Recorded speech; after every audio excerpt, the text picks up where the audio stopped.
Halo teman-teman, hari ini kita akan membahas tentang Lukisem chapter 554. Di chapter sebelumnya, kita melihat bahwa Gitae hampir memenggal leher Jinrang, bahkan tangannya sudah terpotong.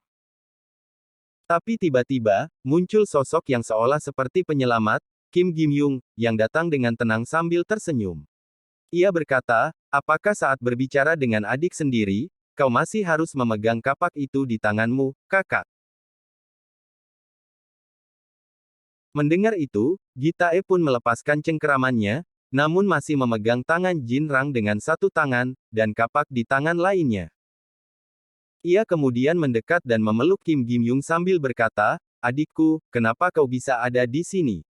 Aku juga sedang mencarimu. Gim-yung yang menyaksikan semuanya dengan mata kepalanya sendiri berkata, benarkah kau mencariku? Gitae menjawab dengan lembut bahwa ia ingin mengembalikan segalanya seperti dulu, seperti sebelum Kim Gabrion membubarkan Fish Gang untuk mengejar karir politiknya.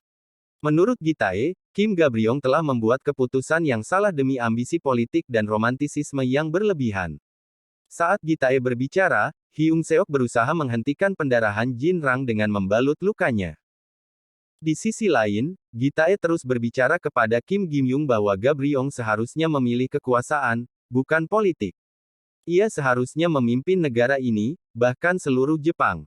Namun, kini Gitae berkata bahwa ia akan mengambil jalan tersebut, dan mengajak Gim-yung ikut bersamanya. Gim-yung menolak dengan sopan namun tegas, maaf, kakak. Aku hanya datang untuk menyelamatkan orang-orang. Sepertinya kita punya alasan yang berbeda untuk mencintai atau membenci ayah kita. Ia menambahkan bahwa meskipun membenci ayah mereka, ia tetap menghormatinya karena ada sisi romantisme dalam dirinya. Gim-yung kemudian berkata, kalau kau ingin mengulang masa lalu, aku harus menghentikanmu. Tapi tampaknya Gim-yung sudah berbicara terlalu jauh, karena lawannya bukan orang biasa, melainkan Kim Gitae, yang seperti rumah jagal berjalan. Gitae pun kembali mengangkat kapaknya, namun sebelum ia bisa menyerang, banyak mobil polisi tiba di lokasi dan memperingatkannya untuk segera meletakkan senjatanya. Meskipun diperingatkan, Gitae tetap tersenyum dan mencoba menyerang Gim-yung lagi, tapi polisi langsung menembakkan beberapa laser ke arahnya. Polisi berteriak bahwa perintah polisi bukanlah lelucon. Gitae tampak tidak terpengaruh sama sekali. Park Hyung-suok bertanya pada Kim Gim-yung, apa kau yang memanggil polisi? Tapi Kim Gim-yung menyangkal, lalu menunjuk Kim Jung-ho. Kim Jung-ho juga membantah, mengatakan bahwa ia hanya sedang mengirim pesan kepada orang lain. Dalam hatinya, ia berpikir, apa yang sebenarnya dipikirkan oleh Lee Ji-hyun. Ternyata, Lee Ji-hyun lah yang memanggil polisi, yang kini terus menembakkan taser ke arah Gitae. Tapi Gitae tetap tidak menunjukkan reaksi apapun. Bahkan sambil menerima kejut listrik, Gitae masih sempat mengeluarkan ponselnya dan menelepon Lee Ji-hyun. Ia bertanya, apa sebenarnya yang terjadi di sini? Lee Ji-hyun menjawab dengan nada tegas bahwa Gitae sudah membuat masalah yang lebih besar dari yang bisa ia tangani, dan ia tidak bisa terus-menerus membereskan kekacauan. Gim-yung memperingatkan Gitae agar mereka saling menghormati batasan masing-masing. Sementara itu, Hyung Seok membantu mengangkat Vasco dan Jake yang terluka. Vasco terbangun dan bertanya, apa pertarungannya sudah selesai? Gim-yung menjawab bahwa kehadiran polisi menandakan semuanya sudah berakhir. Namun Hyung Seok masih penasaran, kenapa Gitae bisa menelepon Lee Ji-hyun di tengah kondisi seperti ini? Di saat yang sama, seorang polisi menerima panggilan misterius dan memberi perintah mengejutkan, bahwa Gitae tidak boleh diborgol. Semua polisi terkejut, tapi perintah tersebut datang dari otoritas yang lebih tinggi, bahkan bukan dari wali kota Busan. Ini menunjukkan bahwa ada seseorang yang sangat berpengaruh berada di balik Kim Gitae. Ia dibawa pergi oleh polisi bukan sebagai tahanan, tapi seperti tamu VIP yang naik mobil mewah. Di rumah sakit, Gim-yung dan Hyung Seok duduk bersama. Gim-yung bertanya, apa kamu baik-baik saja? Hyung Seok menjawab lirih, tidak ada yang baik-baik saja.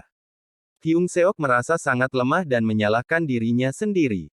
Tapi Gim-yung menyemangatinya, mengatakan bahwa tidak salah merasa takut setelah melihat hal mengerikan itu. Dokter kemudian keluar dan mengatakan bahwa operasi telah dilakukan, tapi kondisi pasien masih kritis dan belum sadarkan diri. Kim Yung tetap optimis bahwa semuanya akan baik-baik saja. Hyung Seok pun ikut berharap, aku percaya pada Raja Busan. Dia bukan orang biasa. Mereka menonton berita yang ternyata tidak menyebutkan nama Gitae Kim sama sekali. Hyung Seok marah karena media memutarbalikkan fakta. Kim Yung pun bingung, siapa sebenarnya yang melindungi Gitae. Lalu Sene berpindah ke Lee Ji Hyun yang sedang dirias. Dalam hati ia berkata, akhirnya, Hyung Seok Park akan bekerja sama denganku. Aku butuh kau dan dua tubuhmu. Seseorang datang memberitahu bahwa konferensi pers siap dimulai. Ji Hyun pun bersiap.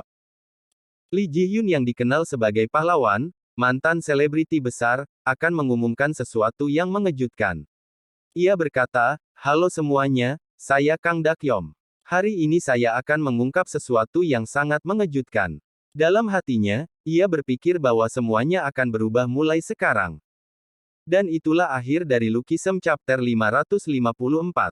Satu persatu misteri mulai terungkap, tapi justru meninggalkan lebih banyak pertanyaan. Siapa sosok di balik Kim Gitae yang begitu berpengaruh hingga polisi pun tak berkutik? Apa sebenarnya tujuan Lee Ji Hyun, dan mengapa ia begitu tertarik pada Park Hyung Seok dan kedua tubuhnya? Akankah Jin Rang selamat dari luka parahnya?